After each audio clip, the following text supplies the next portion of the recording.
afternoon, YouTube. Drew Franklin here, dancing Tyler Thompson, dancing Jack Pilgrim, coming to you after the greatest theme song in all of entertainment.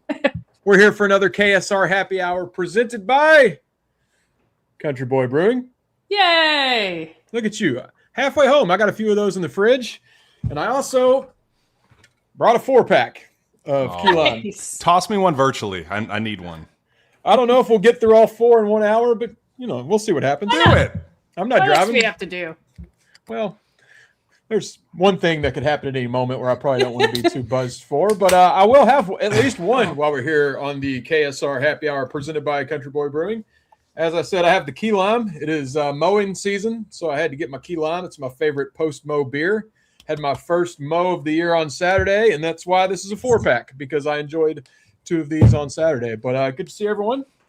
Ready to talk a little more ball? Have a fun hour? Yeah, absolutely. It feels like we've been waiting on news to happen. So I guarantee you news will happen because 3 of us are on a live show right now, which means, the rest of the crew is ready if it happens, but it just feels like it's any minute stuff's going to drop. Well, the biggest news right now is obviously Central Kentucky Senior Men's Golf Association, a new sponsor here of the KSR Happy Hour. I'm going to try to call them the CKSMGA. I might stumble over that a few times, but they are a senior men's golf organization that provides a good golf experience featuring tournaments throughout Central Kentucky. Tournaments at Kearney, Lakeside, Juniper Hills, Gibson Bay, Cherry Blossom, Longview, the Woodford Club, all the hits around here for you golfers. Their tournaments are flighted, so golfers are competing with other golfers of similar skill level. Importantly, they also offer other members opportunities to meet and develop friendships with other senior golfers in the community. Ages 50 up, they'll be waiting for you on the tee. See you soon. And that's cut out for my dad, Franco. He's got a little bum ankle right now, but he's been golfing all over Central Kentucky since he's moved up here. So I'm going to have to let my dad know about the CKSMGA. But thanks to them for helping make this happen here on YouTube. Jack Pilgrim, how are you doing today? Oh, I am just peachy. It is it's Super Bowl week, Super Bowl month for us here at KSR and KSR Plus. Actually, the nice little transition period where we are just pumping out. Like, my phone log is just insane right now of just talking to anybody and everybody that could know something about somebody. So it's chaotic, it's busy, but I'm feeling good about where things stand. Well, let's just jump right into that. It's stay or go season. I guess we'll still got, about 5 days until the portal next Tuesday, but people have already been making their announcements over at KS Board. We've been tracking what could happen at Kentucky and things that have already happened around college basketball. A lot of names already in the portal, a lot of point guards we'd like to go out and see. But just here locally, those conversations have been ongoing. Do you have anything new to report, Jack, or anyone we're really watching in particular?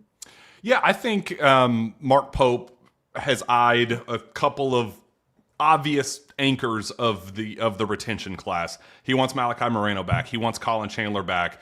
Those are the top priorities. And then I think the next wave of guys include Cam Williams, Andrea Yelovich, Braden Hawthorne, see what happens with Jasper Johnson. But I think that's kind of the order of operations where he wants to get commitments to return from the 2 golden geese, and then from that point forward, see where things go. And I think monitoring the situation with Tyron Stokes, monitoring the situation with Dink Pate, see where those dominoes fall, and just, knowing how much money both of those players will command, not ruling out some of these other guys returning, but saying like, hey, if we don't land those guys, we can obviously commit much more money to you then than we can right now. So I think it's a bit of a waiting game for some of the other guys, but I think that we may not have to wait too much longer for Malachi Moreno and Colin Chandler.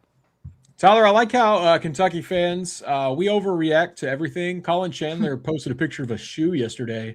It's the new book, but because it had a red tint to it, some people on the internet freaked out. I think, I can't speak for Colin, but I think in that circumstance, he was just posting a picture of his new shoes, which kids do occasionally.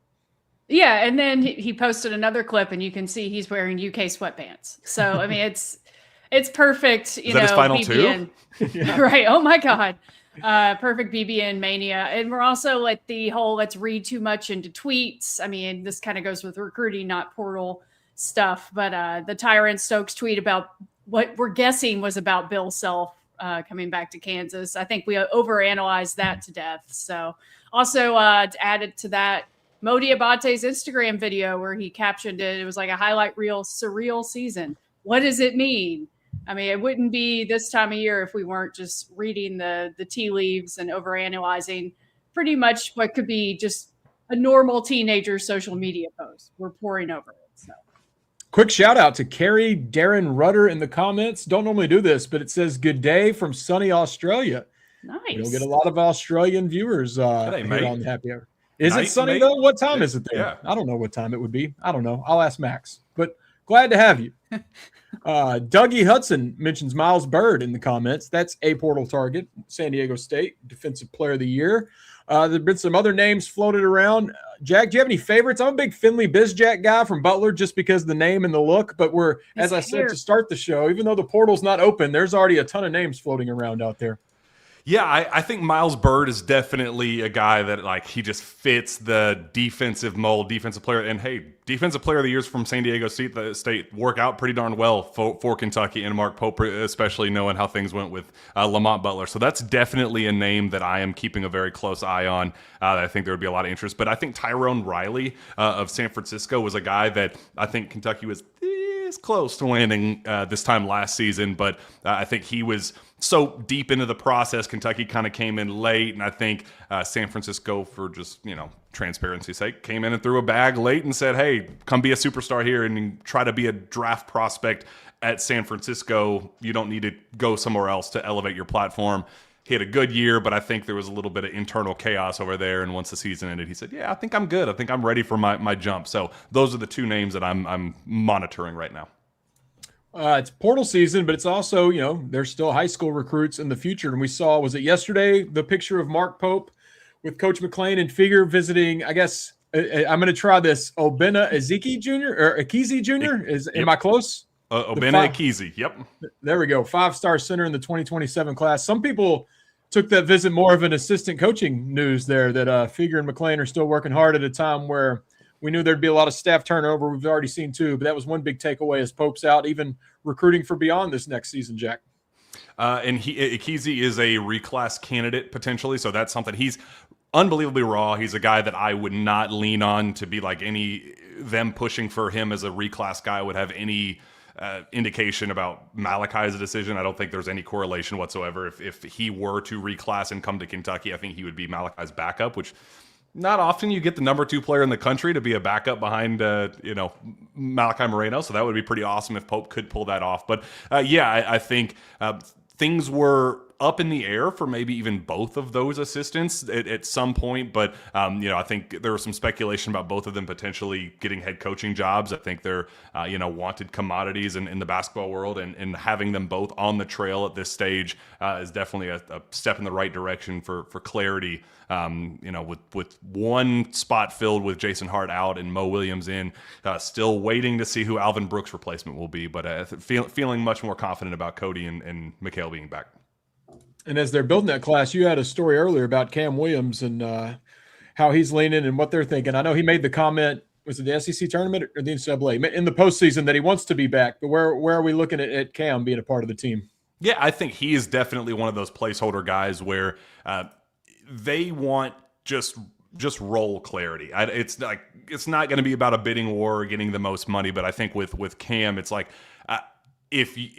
I just want some type of assurance that I'm not going to come back and be the 9th man. And, I'll fight for my spot. Obviously, I know what I'm signing up for when I'm at Kentucky. You want better competition. You want a talent influx after seeing how this past season went. But don't immediately recruit. Don't take my loyalty for granted and immediately recruit over me. At least have a real plan and vision for me in terms of role, that I will be able to be the lottery pick that you recruited me from Tulane to be. I think that was one of the bigger talking points when he came from Tulane was, hey, I'm going to turn you into a first-round pick. Year one didn't go as planned. The injury happened and all that. But I think they're still kind of eyeing that, hey, you took us from Tulane with that same vision. Let's not lose sight of that. Long term, I want to be a draft pick.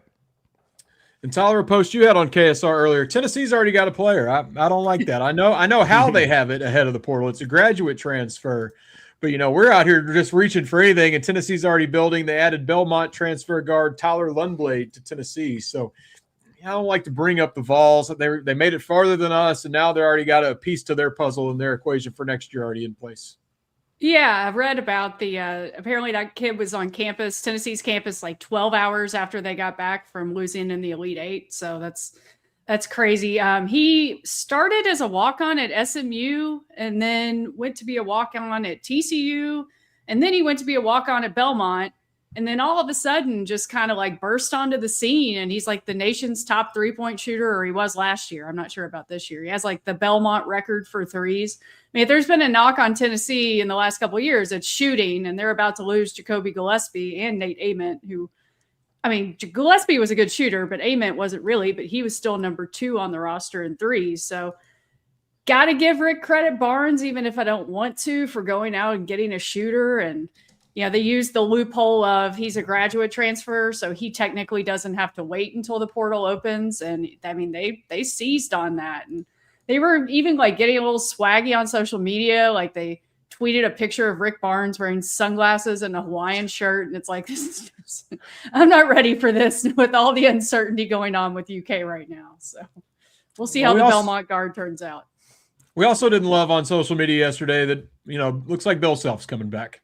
I'm still leaving the opening that he might step away and hand it off, but it seems he likes what Kansas could have next year and wants to coach one more season, and that could include Tyron Stokes, Jack. I know we're not giving up by any means. And then in the Nike-Adidas fight, good Nike will beat evil Adidas, but it does stink for our optimism that Bill Self is going to make a return, because it would have been a huge help if he stepped away and handed it off to someone else.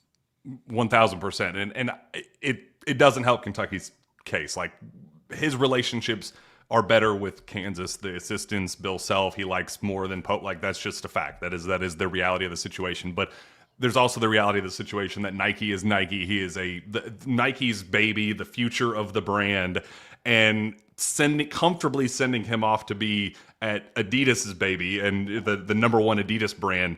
It just totally goes against everything that we know about how Nike has operated in letting them wear, the 3 stripes alongside the swoosh. So that is something that I'm monitoring. And again, all of the intel right now suggests that the kid's going to Kansas. Like, I'm not even ignoring the obvious thing that's staring us right in the face. But how is it that Tyron, when things are trending toward Kentucky, he's Mr. Privacy and like, oh, I don't want people to speak on my behalf. And, he's committing at Big Blue Madness. And then he totally shifts and, he goes to the beat of his own drum whenever it's Kentucky's the favorite. But now that Kansas is the favorite, he's comfortable with all this being out in the open, and every emoji is favoring Kansas and all that. It just seems a little Caleb Wilson-y for me, where publicly he's saying all the right things about that, only to go the other way. Like Andrew Wiggins with Kansas and Kentucky, how that unfolded, Julius Randle. There's some funny business that is I just can't shake the feeling of, all for him to end up at Kansas and us look dumb in the process. But man, something just feels a little fishy about all of this. I like the Caleb Wilson comparison, because we thought we had him until the final hour. I will never forget that video where they said, name your dream starting five, and he just named Kentucky's roster. No. And then 24 hours later, picked North Carolina. So maybe Tyler will get one back this year, and he'll do what he did to us. What Caleb Wilson I hope so. I mean, so the McDonald's All-American game, you can't help but notice, was an Adidas event, right? You saw the little 3 stripes on Stokes' jersey during that whole thing. And I wonder if, hopefully Tyron has a really, really good time at the Nike Hoop Summit. Wouldn't that just be awesome if he just really fell in love with Nike all over again? He's a Nike guy. Maybe just really twist home wouldn't it be great if you played at a Nike school instead of an Adidas school? So I don't know. I wonder the whole timing on Bill Self's part, because similarly, if he really is going, headed towards Kansas, all the intel seems to be pointing that way. An announcement at the McDonald's All-American game and Adidas event kind of would have made sense, but I guess Self wasn't quite ready and just waited an extra day to make that decision. It feels like there's more going on behind the scenes that we know, but we could be reading way too much into it, because that's what we do. But Jack, how tough of a spot is it for Pope and the staff? Because the Hoop Summit is like on the 11th or the 12th. We'll call it 10 days from now. Portal will already be open, and they're going to I assume keep that money aside just in case. But could they end up in a bad spot if Stokes were to delay again and still end up picking Kansas when they, could go right away and try to get some other guys? It's kind of an unknown, and sitting in second, that's a tough spot to be in. 1,000%. Yeah, it is a gamble, but is Pope in a position right now where he can't take gambles? Like, I mean, the number one player in the country is sitting there like, you gotta swing for the fences. And I think that's some of the feedback that I've gotten with these current guys is why have we not gotten the run of portal announcements for guys that we heard initially, probably 1 foot out the door. Why are they not in yet? I've heard on the other end that Pope is kind of keeping them warm and just saying like, hey, well, let's just go back and let's see how much, money we can, if we have any wiggle room with this, or, not kicking everybody out the way I think Jalen Lowe's conversation was short and sweet. Some of these other conversations kind of left a bad taste in these kids' mouth and said, "Oh, wow, that's shocking what the offer is," and kind of felt like a low ball. But if you can check to see if there's more wiggle room, then maybe we can reevaluate here. But trying to keep them happy enough to not enter the portal just in case things go south with either Tyron or Dink and go from there. So definitely could impact them, and I hope that we don't get screwed at the end of the day. So you're telling me that we could be waiting until after the Nike Hoop Summit to find out if some of the people on the current roster are still here or coming back? That's my concern right now. Yeah. It's going to be a long couple weeks. Yeah. Someone in the comments says they want Mr. Basketball, Jake Feldhouse. I know he reopened his recruitment recently.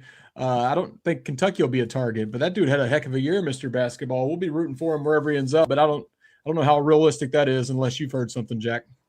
He's a guy that I would love to, monitor for a year away from being a year away. Like, he could be a guy that commits somewhere else, and then in 2 years we're talking about him as a portal target. But yeah, I just don't think now is the right time to scratch that itch if you're Pope. I think we gotta get some dudes in here, and I love Jake, great kid, great family, but let's keep the main thing the main thing. Yeah, go have a big year and be a portal edition on down the road. We'd love to have a legacy player from his dad there. I don't know if that one's realistic for right now, though. And I saw a shout out from Muhlenberg County. There it is, John Evans from Beach Creek. My family's from Muhlenberg, John, and I don't even know where Beach Creek is, but shout out to Muhlenberg. Good old coal country. Y'all excited about the Final Four? Where are you all in your journey with March Madness? I've still been locked in. I think I said this last week, Tyler. There's been years where I wanted nothing to do with the tournament, but basketball can't hurt me anymore, so I've been locked in on everything. Are you excited to watch the Final Four this weekend? 100%. I was excited to watch the Sweet 16 and the Elite Eight just because it was a chance to sit down and watch basketball all weekend, which is what I did. And I know it's been a while since the UConn-Duke game, but I had it on, and Duke was up big, and I was like, oh, I'll switch to something else. But I kept an eye on the score, turned it back for the last 10 minutes, and that shot by Braylon Mullins was so awesome. That was one of those, this is why we sports kind of moments. And the fact that it came at Duke's expense was so, so great. So does that mean I'm cheering for UConn? Absolutely not. You still have to keep in the back of your mind, UConn's getting kind of close to UK in the whole national championship race. So I think it'll be a really fun Final Four. I think Arizona, Michigan is going to be an incredible game on Saturday night. I don't know about you all, but when I watched both of those teams play this weekend, it was like, oh, that's what really good basketball is. I missed that. I missed being that good. When Michigan was just stomping on poor little Tennessee, which not poor little Tennessee, wash my mouth out.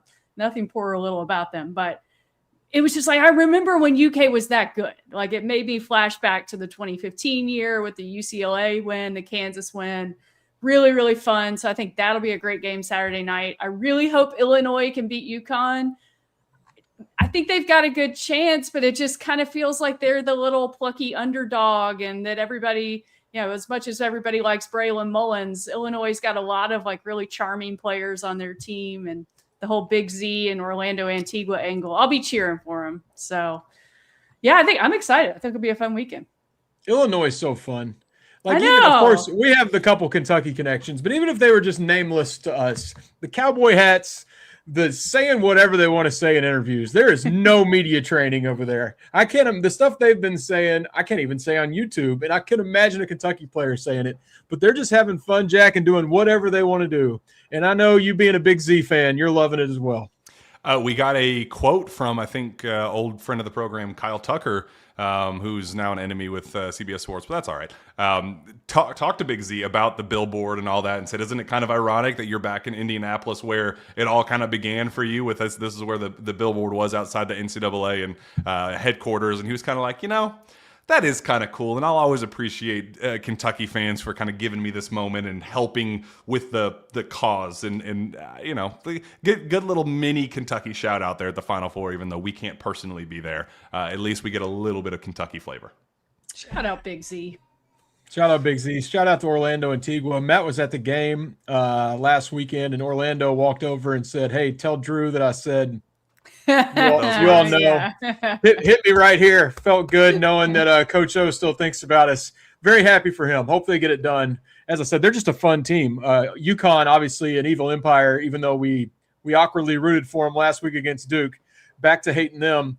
Personally, I think you all might have been the case on our tournament preview. I had UConn versus Arizona as the championship, so I'm still alive. Weren't you all team Arizona as well? We had a lot of Arizona picks. Not that was a wild pick, but I think I had Arizona in my Final Four, but the rest of mine is pretty much busted. I think I had Iowa State, I had Michigan State, and then who else did I have? Who was the other one? I forget, but yeah, I'm busted. I had I had Houston. It was Houston. I had Houston winning it all. So I'm not doing great in the whole bracket competition. I believe I had Illinois in the Final Four. Oh, let's go. Nice call. There we go. I also had Texas in the Sweet 16. There were a couple. The bracket itself was butchered entirely, and I stink at it. But I did have a couple of real interesting calls there that worked out in my favor. So I'm just going to pat myself on the back for the good and ignore the bad. Yeah, overall, my bracket wasn't looking good, but I might have the title game right. And like you, I had Texas going from the play-in game to the Sweet 16. So at least they made me look okay when the rest of it was not looking good. Let's make some official picks. I know we're for Illinois. We want the best for them, but they are 1.5 point favorite. Excuse me. Both games are 1.5. Illinois is favored over UConn, but you got to think the Hurley and UConn experience, having been in that game so much lately. Caravan, some of those guys still around. I was a little surprised at that number. I guess they're leaning on UConn or Illinois' size, but how do you think that one actually pans out? I'm going to go with Illinois, even though I think UConn's going to win. I'm just not ready to stop cheering for Illinois yet. I think whoever wins is going to get killed in the national championship game. So one last hurrah for either Illinois or UConn. I think, Braylon Mullins is a great story, but otherwise UConn is just kind of despicable, and Dan Hurley is certifiably crazy. Kind of just watching to see what he does at this point. I mean, we haven't even talked about the video of him headbutting. I know it's old news now, but like the whole debate over whether or not that was AI was all over my feed, and it was actually real. Like, what sane human being does that? It's crazy. Gene Steratore wrote a soliloquy about like why it's good for the game that Dan Hurley headbutted the ref. I'm like, what? Officials are like just protect each other like no other, and you're saying, see, this is the good. You're supposed to have a relationship like that. Player official or coach official relationships are supposed to have that type of camaraderie and mutual respect there. That there was no hatred there. That's just an in the moment kind of deal. And I'm like, yeah, right. You would have 1,000% called a tech and thrown him out of the game if you had a chance. Like that, I think that was a very unique situation. That if you look back on it, Hurley's lucky that didn't end up worse. Because if like Doug Show's one of those like Pat Adams kind of guys, where they would have used that moment to be like, oh yeah, this is my time to shine. Imagine if it had been a player. Like if a player had done that, even at the Final Four, I wonder if it had been a player, they would have called it. Like, or even in the Elite Eight. It's just. Well, maybe when Big Z wins, Big Z will give Hurley the headbutt on as they pass each other. Maybe we'll get that. Bend down, give the headbutt. Yeah. Unless I fell for a social media graphic, which people do these days, it looked like Hurley commented on it and said he kind of thought Ayers was coming to give him a playful chest bump. I mean, what world does a ref come chest bump you? But he said they had been cutting up the whole game and they know each other well. I guess that's got to downplay it some way, but I think it'd be even worse if the ref went up and chest bumped him in a win. That might be the one thing worse than a headbutt. I think he quote tweeted it and said the goat of stripes, like the goat emoji with zebra of zebras. So I think he knows that he's a little lucky that he probably stepped over the line a little bit, and he's like, "Oh yeah, that was definitely intentional. I definitely would do that again with Ayers. That's my guy." It's like I think you realize that you got away with it. Just boys being boys. That's how he's trying to spin it off. I'm going to take UConn though, just with the experience and because I want my bracket to be right. Do y'all have in the real battle? 1.5 point spread again. Michigan, the favorite. Both of these, I would have flipped the 1.5 to. I would have had Arizona favored. So I will probably be taking the underdog in both games. I like the other Wildcats to beat Michigan, but these, as Tyler said, are the two best teams left. Yeah, I'm probably gonna go Arizona. Their offense is so freaking good. I mean, but Michigan's got a great offense and a really good defense. So it's going to be a really fun basketball game to watch, though. And whoever wins out of those two teams, I won't really care. Really, whoever wins, aside from UConn, of the Final Four, I don't really care. None of them, would offend me. I don't feel like they threaten UK at all, other than the fact that when you watch Arizona and Michigan play basketball, they look light years ahead of us, and we're in the rearview mirror, which is depressing. But did we see Elliot Cadeau had to go to the hospital for an allergic reaction and just got back with the team today? That was wild. Well, I just saw that in the YouTube comments here, and I wasn't sure. That was the first I've heard of it. So you saw that. I was going to trust whoever just wrote it and go with it. But so you went to the hospital with what?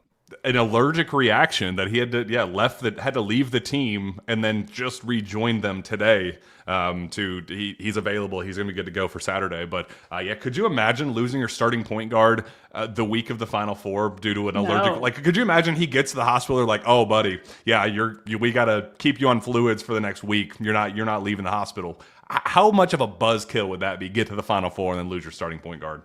So I just pulled it up. He accidentally ate accidental exposure to nuts. So he's allergic to nuts. So he ate something that had nuts in it. My guess was going to be shellfish at St. Elmo's. Maybe the cocktail sauce and the shrimp got him.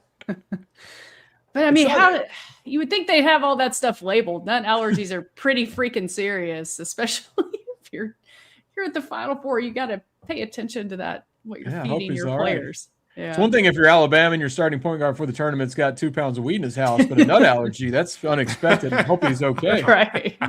Tyler, I know we hate Indianapolis, but we'd want to be there right now. I wish we were sharing a shrimp cocktail at St. Elmo. It's a city that has not been kind to us.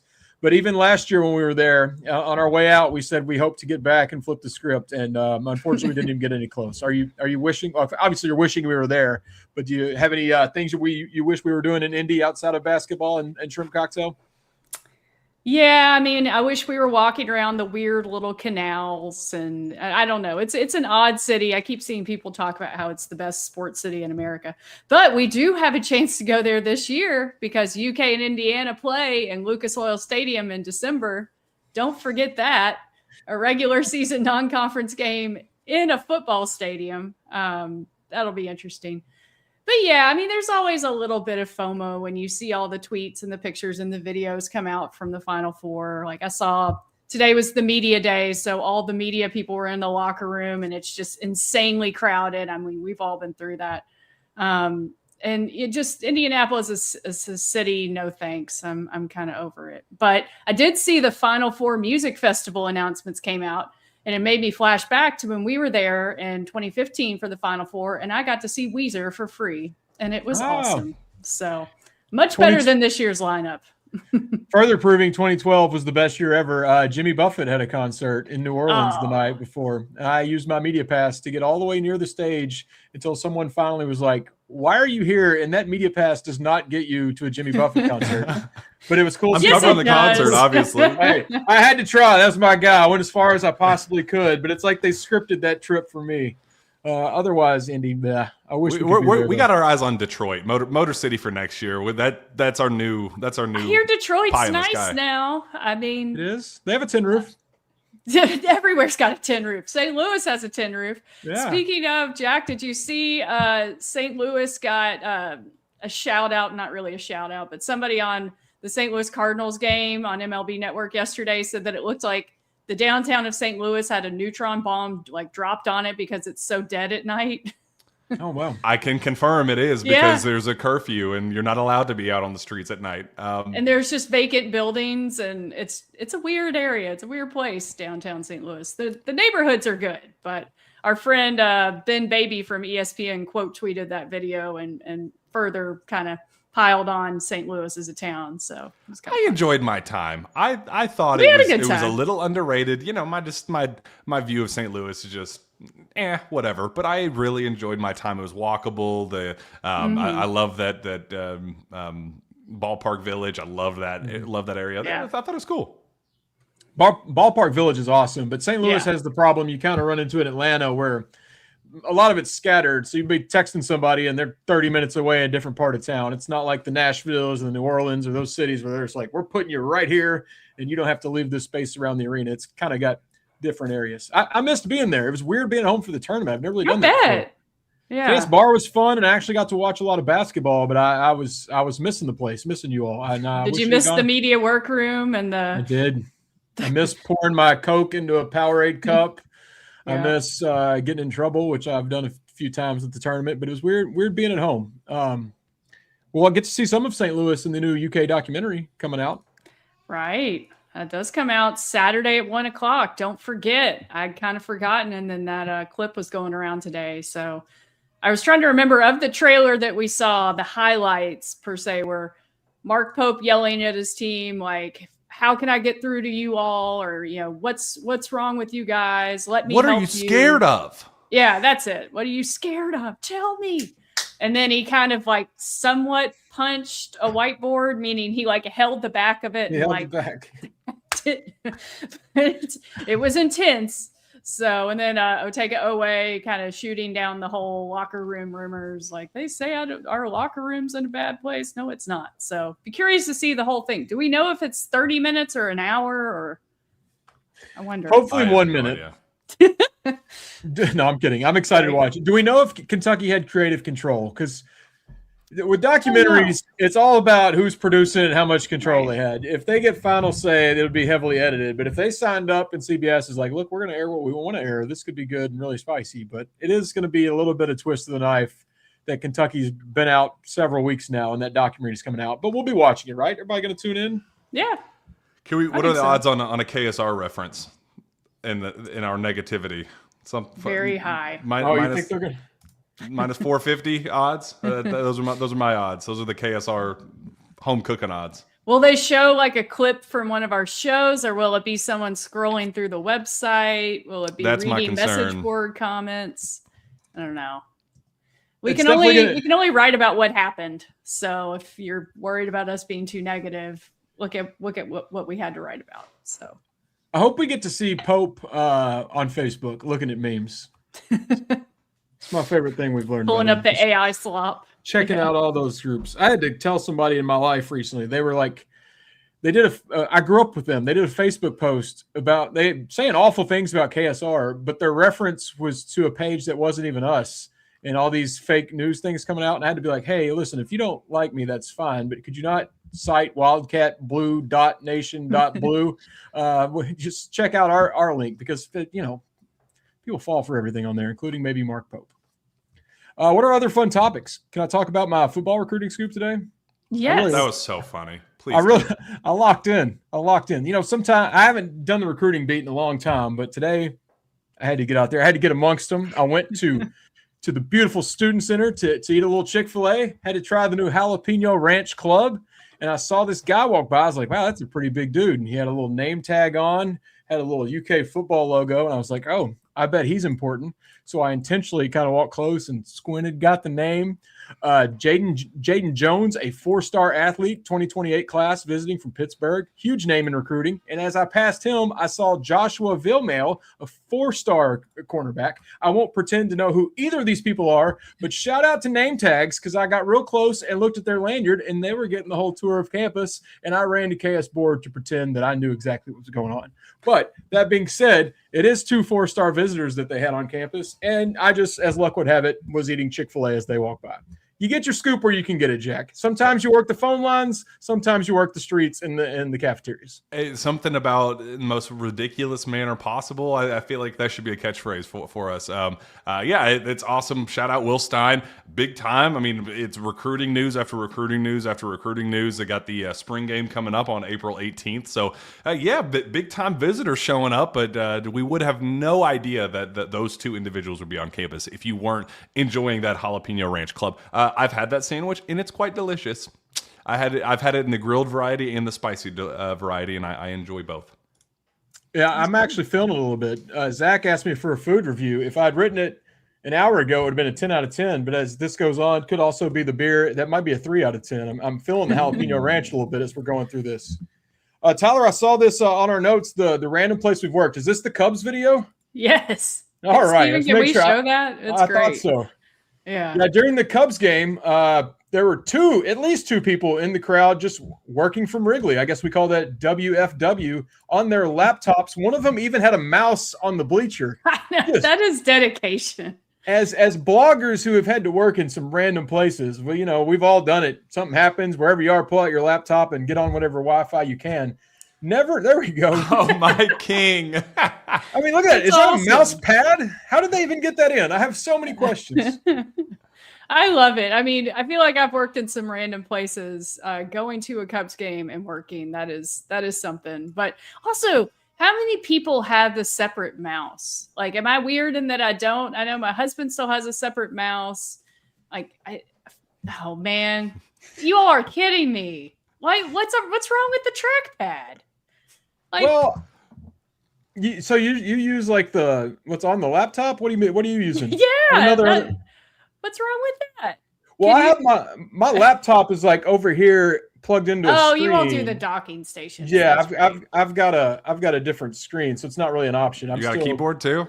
Oh my gosh, you all. I'm confused, Tyler. What do you have? I literally just have my laptop and a second monitor. Okay. It's easy living. To be fair though, my keyboard and trackpad on my laptop don't actually work. So I have no choice with this current setup. Tyler, you'd like to know, this is just nobody in the comments would care about this, but I ended up keeping my Widow laptop. I enjoy it. I enjoy it quite a bit, actually. Your travel top. Yes, my Widow laptop. So if you're interested in the MacBook Neo, I had no idea what it was. I was just so pissed off at the Apple store across from Bridgestone Arena that day. They were like, so you can buy a keyboard and mouse and just use your MacBook Pro that's already working. I'm like, yeah, that's fine, whatever. Ring me up. Oh, that's $250. I'm like, I'm not paying $250 for a keyboard and a mouse to attach to my laptop. I'm going to look stupid. I'm going to look like that guy with a mouse pad wherever he is working. I'm not doing that. They were like, but we just dropped the MacBook Neo, and I'm like, what is it? They're like, it's only $500. I was like, yeah, fine. If it's 50% of what a keyboard and mouse would be, let's just do it. And I've thoroughly enjoyed it. I thought I was going to return it, but I am going to keep it. Oh, good. I'm glad it's got some life. I'm getting roasted for using the trackpad in the comments. Hoochie Man 420 says trackpads are for boomers. And Cody Gabbard 5188 says trackpad is hand cramp central. So I survive with it just fine. I actually, in my time before KSR, when I was back in corporate world, I used the mouse that it's just the ball. And I got really used to that. So I don't even know if I could go back to a traditional mouse, but I'm glad you all are thriving with yours. What's the closest thing you all have done to working at this game like these guys at Wrigley? I've actually done that at UK baseball games and would continue to do that. I feel like that's a little different. I have a media pass. I just choose to be out in the sunshine on a good day. I've done that a couple times. These people don't look like they had a media pass. Don't even know how they got their laptop through the metal detector to get in Wrigley, honestly. But have you all worked anywhere that crazy? We're used to popping in coffee shops and McDonald's for free Wi-Fi, but have you done anything that extreme? I got one. 2 years ago at the SEC tournament, I think I was in charge of the website post for who Kentucky was going to be playing in the night game, and I had already made my way to Kid Rock's, and I wrote it from the bar on my phone who Kentucky was playing, and I may have been 2 or 3 drinks in, but it happens. I think the statute of limitations is It's passed on fine. that one. I think we're good on that one. But yes, I mean, we're sitting here Kid rocks. drinking delicious Country Boy Brew while we're working. I feel like it's appropriate to do it on this platform. But yes, I think that would be the most. Maggie Davis was actually with us, and she was like, "Do you understand the ridiculousness of what you're doing right now?" I'm like, "Yeah, that's KSR. It's grind, baby. Grind Talk never about stops." Nashville. I have photo evidence. One time, my friends were leaving and I wasn't done working yet. I'm like, guys, give me like one more hour and I'll just be done and I can go out with you. They're like, we're going anyway. So I actually worked in the Uber and took my computer to the bar in Nashville just to Hell get it yeah. done. So there must be something about Nashville. I'm big on working from the passenger seat in a car. Now that you can hotspot, I'm good about that. Although I get car sick if I try to type too much. I've worked at the bar. I've worked at the brewery.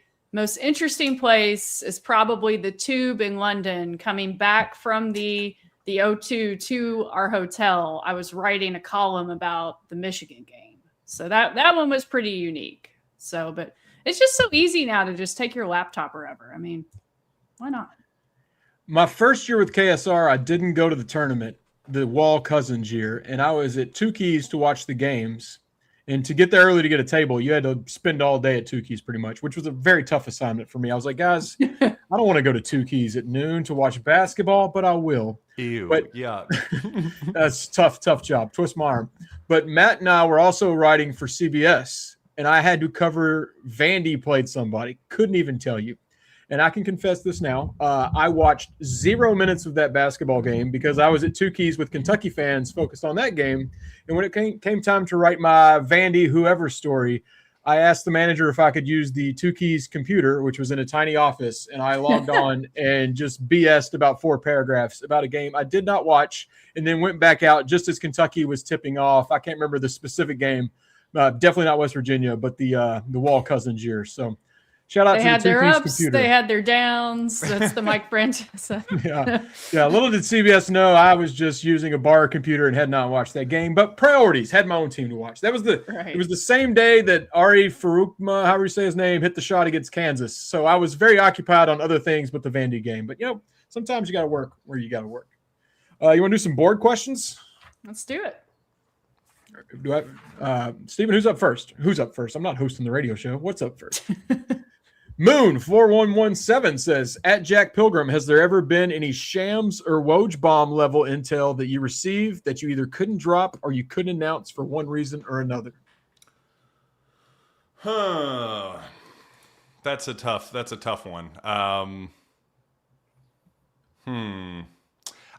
wouldn't say necessarily that, but it was so hard early on when you would get the Cade Cunningham's on his official visit, and he's telling people at the bars with Paolo Banchero that they're coming to Kentucky together, and like those types of whispers and stuff, and like not knowing whether to like lean harder into it or go, oh, that's just official visit nonsense and all that. I think probably the worst one was I got it on pretty good authority that Matt Harms, you remember good old Matt Harms? Yeah. That he was coming to Kentucky, and I got visual evidence of him coming to Kentucky, and I was like, oh, I'm running with it. So I pre-recorded a podcast. I did all the intel piece, the behind the scenes. I did all of it, and then it just ended up being totally wrong. Like I called a Purdue guy, and he was like, that's would be news to me. I thought, hey, I'm not sure where you got that. I'm like, but dude, I'm telling you, it's good scoop. I saw it with my own 2 eyes. He's like, yeah, well, I hope you're right, man. That'd be great. So that was a big old whiff on my part, and I spent way too much work on that one. So those were kind of the early swings and misses that kind of kept in the chamber. I've got a question. So kind of without sharing how the sausage is made, like portal season, Stego season, what is that like on your end? Like, are you just constantly on the phone with people? I know you can't say who you're talking to, but how much do you have to confirm something before you feel comfortable going with it?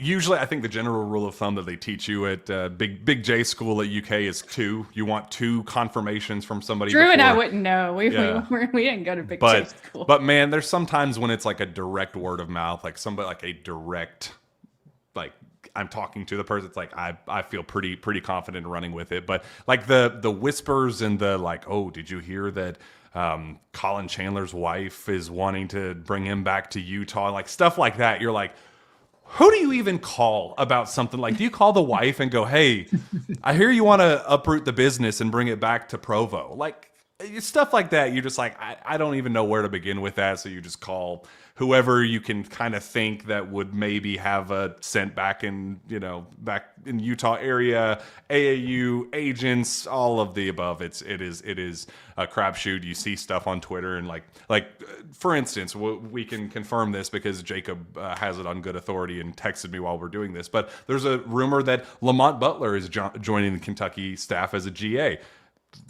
Jacob just got it from Lamont himself that he will not be joining the staff as a GA. Aww. So sometimes you hear stuff through the grapevine and you're like, well, let's just shoot it down and see what happens. And that is a perfect example of something that could have been, but ended up not being true. That's a pretty good source. I don't think you need two if Lamont Butler himself says it. Yeah. I'm kind of bummed he's not joining now. Like that, man. Yeah, that's a Jacob specialty because it's a San Diego guy. Like that's right up Jacob's alley as a local hero. Local hero Lamont Butler is a San Diego legend. The worst is when you get scoop and someone's like, I'm going to tell you this just for your own knowledge. You can't tell anyone. You're like, crap, but I want to tell people, but like, I'll never get to go back to this well. You'll never tell me anything again. So sometimes we get put in a bad spot when they're feeding us nuggets, but then intentionally are like, do not say it. It's like, I'd almost rather you wouldn't tell me because now it's awkward. I'm going to be tempted. And if I say it, you're going to be pissed. I've had moments like those before. It's a tough battle. I didn't do journalism school, but I know how you can be put in a tough spot when you think you know something or you know something you're not supposed to put out there. What's up next, Stephen? I just talked to everyone on YouTube. Steven's behind the camera. I'm not just talking to some random person. Wildcat.t4. How has the relationship been with the current staff as of late, especially before and after the article Jack and Jacob wrote? And that was like 5 months, maybe not 5 months. That was a long time ago. But I don't know, Jack. Things good? It's a new staff. I mean, we don't even know what the staff's going to be. Yeah, I love my team. I don't have a team. It's interesting. Yeah, that's a great way to describe it. Not great. I mean, I think it's not really a secret that they didn't love that, but I thought. And my hope long term is that it was an early learning lesson for everybody of like, hey, we're all figuring this stuff out on the fly. Pope has never recruited 5 stars. This is the first time in his career that he's doing that. And it's like when you talk to as many people as you do, and that was something like every 22 kids passed on Kentucky in that 26 class. So you talk to all the people that are close to them and you just get the feedback like, hey, what went wrong? What did Pope do great? What did Pope do poorly? And when you get that feedback, like part of, you'd think that is something that they would like to hear on their end of something that they did well, something that they did poorly, like a job performance review. It's just, It stinks. It is what it is. But hopefully things get better as this next season gets better. And I don't think that's just related to KSR. I think Pope keeps that door pretty closed to media. There's no better example than last year at the NCAA tournament. They have the open practice, and Pope and the staff invited everybody in the media to come take a picture, like a group picture with the team. And of course, the 3 of us were working and didn't get the memo and looked up as the picture was being taken, which is just super fitting. But then this year, there was no media photo. So I think that there have been some, I don't want to say lines being drawn or anything like that, but I definitely think that maybe after that article came out and how the season has gone and just the media response in general, it's just they're kind of putting some distance there. Do you think Pope saw the media photo last year and saw that we skipped it? Because we were working, I should add. And he took it personal? I want to emphasize we were working. The rest of the media was taking pictures. The 3 of us were. We were literally typing on our computers. Yeah, all 3 of us. Yeah, we're like, oh, cute. Y'all aren't doing anything. Maybe he took that personal. I talked to someone on Facebook. I won't say the team, but it's an SEC school, and I was with one of their media members in Lexington out one night when they were in town for the UK game, and the coach was a pretty big name coach. He's not there now. But they were like, yeah, we were at his Christmas party and doing this and that. And I'm like, what? You went to the coach's Christmas party? He's like, yeah. He invites like media to the house and like we hang out and stuff. I'm like, what? That would never happen here. Not Pope, not Cal. It's just Kentucky's a different beast. But my mind was blown at how it operates at other places. They're like, yeah, he has a Halloween party where we all go up and dress up in costumes. I'm like, you're at the coach's house in costumes. I'm like, yeah. I'm like, well, that certainly doesn't happen here. So it's just different ways of going about it around the different places. What would you dress up at as at a Mark Pope Halloween party? Oh, That's a good question. a dry erase board. So you get punched in the face. That is a good question. What about you all? I don't know. I'm trying to think of. I just wear head to toe denim. I don't know. I mean, Yeah, just one big pair of jeans. right.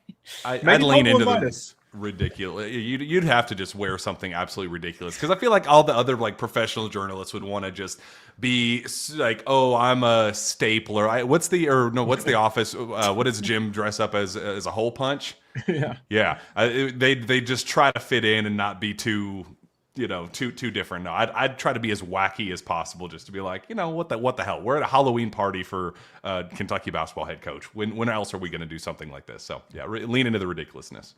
Our comment of the day is Hoochie Man 420 that said he will be a Wilson Evo next ball, which Steven, don't be throwing stuff behind the scenes, but that's a great answer. Maybe we'll get the invite to Pope's Christmas party this year or Halloween party. I'll be Hamilton. He's a Hamilton guy. I know a little Hamilton. There you go. Do you drink at a Pope office party, a Pope Diet Christmas Coke. party, something? No. I think that's a flask trip for me. Probably won't be doing that in front of everyone. I'll be respectful of the vibes. I assume there won't be a bar there. I'll hide in the bathroom and take a few pulls. Speaking of the bathroom, we were talking about Tukey's earlier. There's been so many comments, but someone said they grew up in Tukey's. Yeah, Blue Man of War said he grew up in Tukey's. I don't know if it means literally grew up in Tukey's like they were an infant, but I'm happy to report it's now called The Hill. It's been that way for a while, that building. It's a bar. And I was in there, it was probably last summer, so it's been a little while. But they haven't changed anything. The trough is still the same. I'm not even sure they wiped the place down. And I say that as a compliment because it has changed ownership. But if you're ever in Lexington and want to feel the vibes again, it's almost just like they left it. So Blue Man of War, go check it out whenever you're in town.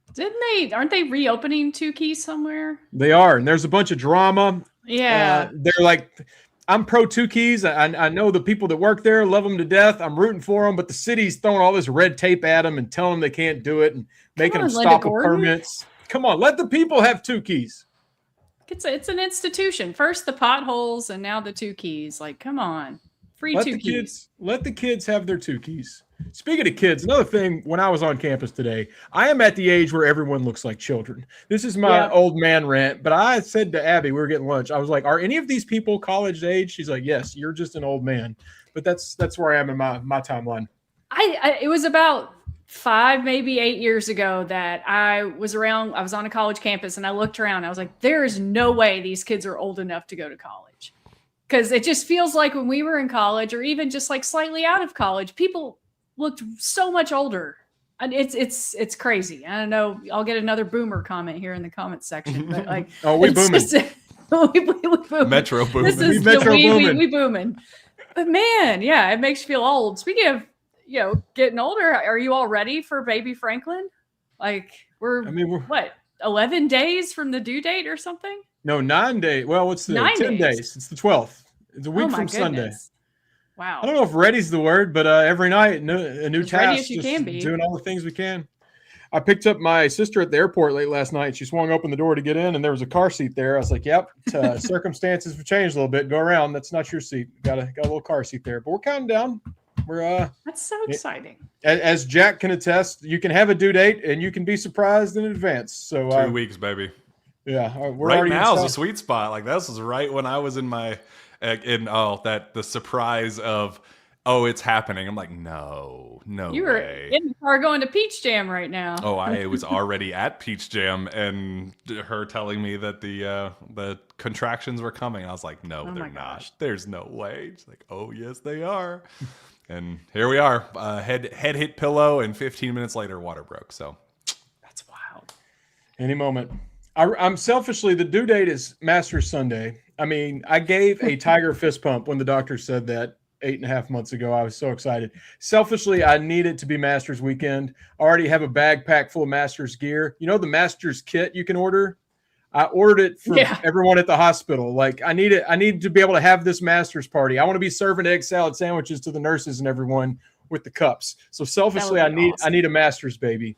And if she's truly born on her due date Sunday at the Masters, I'm all in on naming her whoever wins. I was going to ask that. Yeah. Abby's pushing back a little bit, but I'm like, listen, little Scotty, little Siwoo. Rory can Ludwig, be a girl's name. Rory would be sweet. Rory Gilmore. Hideki Franklin. Listen, whatever. I'm in. I'm down for Siwoo Franklin, Ludwig Franklin, Jose Marie Olive Franklin, whatever it is. But I think Abby would push back on that a little bit. Probably no Tiger right now. I think that's a tough Tiger look. Franklin. That's tough. My guy JT Poston's not in it either, so Fleener can't get me all the merch I want. Oh. JT had a baby girl just recently, so congrats to the Fleener can be Postons. there at the hospital to watch with you. So also got a hard no just last night. I asked Abby because with the Masters connection, I want like a bunch of things that say Masters 2026, like baby gear. I was like, how about I just make a day trip down there just to go to the store and I'll come right back. She's like, absolutely not. No. Absolutely. I was actually in Augusta for Peach Jam, so I've been there. I've done the drive. I know it's doable. I know you can do it. I'm going to have you call Abby tonight. No better person could talk her into this. I already got the lay of the land this time a year ago. It's perfect. You'll be just fine. This is great. A hero baby in the background. That's actually the one, Miles. There we go. Shout out, he's speaking up. He's like, I'll chime in too. I'm fine. Let Dad go to Augusta. What's the next question, Steve? Today is National Ride Your Horse to a Bar Day. Happy holiday to all who celebrate. What type of horse are you riding into which bar? Ooh. Well, I've already taken a mini horse to a bar in Ole Miss. That was pretty fun. Can that just be my answer? That's the one. I think that's a pretty good answer. I feel like riding a Clydesdale would be cool, but since they're associated with a rival beer of Country Boy, I will choose differently. I don't know. I feel like a majestic kind of horse, like an Arabian, or thoroughbreds are kind of scary. Like, I don't know if I could ride a thoroughbred, and what was the other part of it? What bar would you go to? Yeah, which bar would be best suited to ride a horse in? Because I feel like riding a horse on the beach to a bar, like a beach bar, would be really cool. Okay. So that would be my pick. Mini horse would be just hilarious, just seeing my big goofy butt on. Would your feet touch the ground? Yes, for sure. So I'd have to kick my legs up as we're trotting with your along. little computer. You can work on your little laptop. My little laptop. And then the bar, just I don't care. Was at O'Shea's. Was at O'Shea's in Louisville 2 nights ago, and it was a great time. They gave me a free green beer. I don't know why they still have the green beer. So it's probably old and it was not very tasty, but it was. Any beer is delicious when it's free. So yeah, fair. Speaking of beer, I'm way behind on drinking 4 in this one happy hour, but I got 2 1/4 down. I just sent Steven a picture. I don't know if we can produce on the fly, but if you could pull that up, Steven, there's actually a precedent with this happening. Chevy Chase Inn in Lexington. It's Lexington's oldest bar. It's been there like 90 years. It's creeping up on 100, wow. I think. There used to be a guy who would ride a horse into the bar and all the way up to the bar. There's a picture. It happened many times. So this is an actual thing in Lexington. Is that Michael Bennett sitting at the bar? It does look like wow, what a call. Oh, my God. And Mitch McConnell. Wait, go back. I think it was him. What a great call.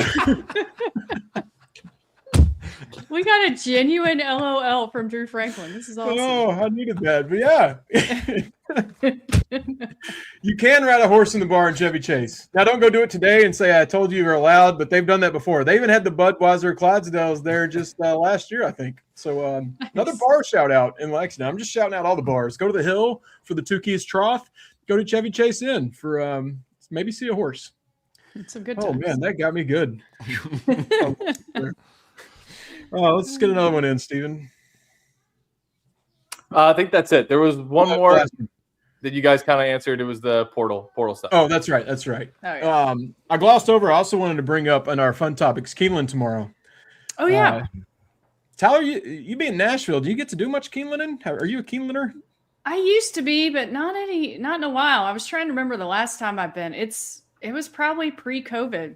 I don't know. When I go to Keeneland, do you all prefer to do like the general admission? Do you prefer to be in the clubhouse? Do you like to just be out amongst them? I know there's that one bar on the second floor that I feel like I've been to every single time I've been to Keeneland. But where is your like Keeneland area of preference?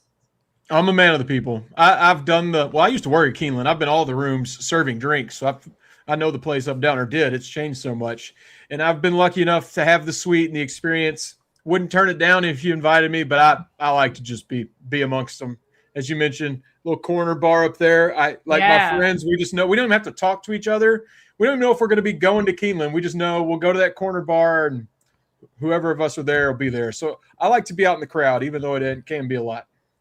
What about you, Jack? Same. I just get me in as cheap as possible. I invest in my drinking, and I enjoy, looking at all the horses and doing all that, and then going out. And I'm usually trashed by the time it actually ends up mattering. So it's cheap as possible. Just to I'm not there for a haircut. You know why I'm here.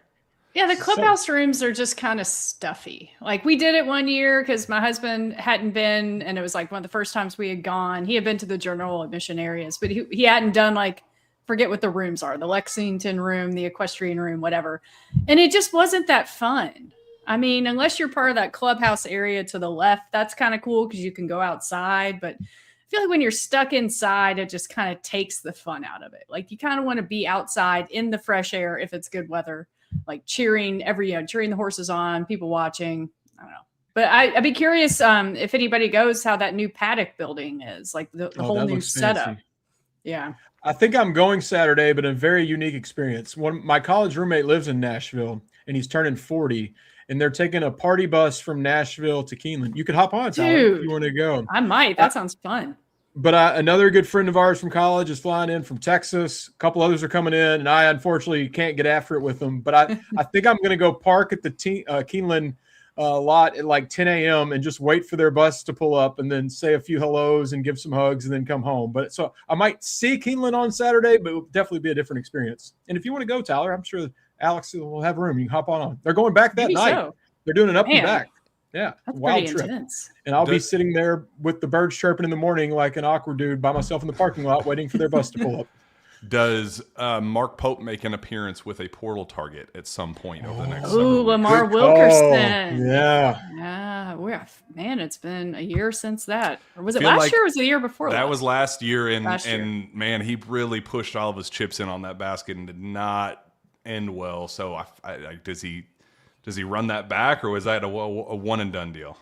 He did it with Amari Williams. He did it with Amari. That was his first ever commit, and that went well. But I just feel like that one was such a spotlight. I mean, he was on TV. Lamar was on TV with Pope in the winner's circle.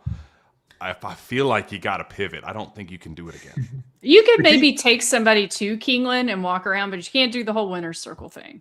Because it is a good, it's an impressive place, tons of fans who will recognize whoever it is, definitely recognize Pope. I don't think you can do the whole winner's circle bit, but so that's a good point. So even though Keeneland opens tomorrow, the portal doesn't open till Tuesday. So there will be no visits until the portal opens, unless it's a grad transfer or some weird thing like that. So. The Keeneland thing, that's worked for many years, not Wilkerson. They took it too far with the winner's circle. We can't go all in. But that's a big advantage Kentucky has is just random people knowing these guys. A lot of these schools, the coaching staff loves them, the players love them, but they could walk through a ball and not one person would say a word. Kentucky, we're crazy in that way. They can't walk through Keeneland with being yelled at. And as long as it doesn't annoy them, some might not love that. But the ones that have a little bit of ego, nothing feeds your ego like being the football or basketball recruit walking through Keeneland and just having all these random drunks yell your name. So you're telling me Tyron Stokes needs to come visit and go to Keeneland? Does he like horses? Does he want one named after him? From Louisville, Lexington ties with Keeneland. I wouldn't hate it. I mean, shoot, if we're even in position to have a meeting with Tyron Stokes at Keeneland, I think things are going in the right direction. So yes, I'm all in on that. Being a Louisville guy, maybe we should send him to Churchill with Roush. Just let Roush take Tyron Stokes man. around Churchill Downs. Do you think if Tyron got one-on-one time with Nick Roush, that Roush could close it? Money not an option. All of the, just Pope leans on Roush and says it's your job to close on Tyron Stokes. You get 2 hours. Do you think one infield experience with Tyron Stokes that Roush could pull it off? Oh, I have no doubt. I wish they If would anyone set this could up. do it, it's Roush. Yeah. Yeah. I would be fascinated. If we could just have Steven follow them around, it would just be gold. What do you even talk? Like, what would he even talk to Tyron about? But I feel like he's the perfect guy to just share There's dumb some stories Louisville and- connections. The South End. I don't know. Yeah, they would- talk Louisville things. Yeah. Roush would have on one of those visors that like accountants and gamblers wear that's like green. Green and ones. see-through. Yeah. And he would just be giving him tips out of the program, and Tyron would have no idea what he's talking about. But I think he would be just charming enough that he could pull it off. Matt G, where are you going? Nobody said it's over. Why are you telling people to have a great weekend and go start Spring game could be a good visiting if basketball visitors are in town. Maybe they could get a pop at the spring game if they show them on the Jumbotron. But That's true. because that'll Looking be forward to that. before it closes, and even then, yeah. How many people show up? The first Stoops spring game was 50K. How many did we massive. get this one? Well, it's limited, right? Because Yeah, of construction. Do we know what because- it's limited to? No, I know it's the north side end zone, pretty big chunk of it. I don't know what that would limit the capacity to. Whatever the numbers are, I hope it's just a good atmosphere with people out tailgating and making it like a game. Last year, I brought it up many times. Doesn't matter because coaches have changed, but that was an embarrassing spring game where they didn't even tweet about it. I felt like me, Roush, and Luckett were the only people there that were even acknowledging it was happening. There was no lead up, barely any fans. They barely even played. I'm glad we've moved on from that. I think Will Stein's going to have some tailgaters out there and get some excitement going. Billy had whole sections to himself. Kroger Kroger Field was his playground. It was hilarious. Like, I just let him go, and he just went up and threw all the stands because there was nobody there. I was like, well, I'm setting a very unrealistic standard for my son to think that football stadiums just are now his playground. But Hopefully. shout out Mark Stoops. They actually let him throw a pass, I think. He was also at Will Stein's press conference. You are raising he's going to be one of those old heads wearing the radio headphones that have been watching the team for years. You got a little UK football diehard growing up. It's my boy. Well, get your spring game tickets, April 18th. You got to claim them now. Like I said, make it a fun atmosphere. Go tailgate. Have some fun. And we had some fun here on KSR Happy Hour with Country Boy and our friends at CKSMGA. Well done. Nailed that. Yeah, check that out. It's been fun. I'm going to finish this second beer. I won't tell you what I do with the third and fourth, but they might not last longer either. Portal season around the corner. Busy time. Stay with us on KS Board. We're having lots of fun. And, that's all. Y'all have a good time. Good talking to you all. Enjoy the rest of your Thursday and go Cats.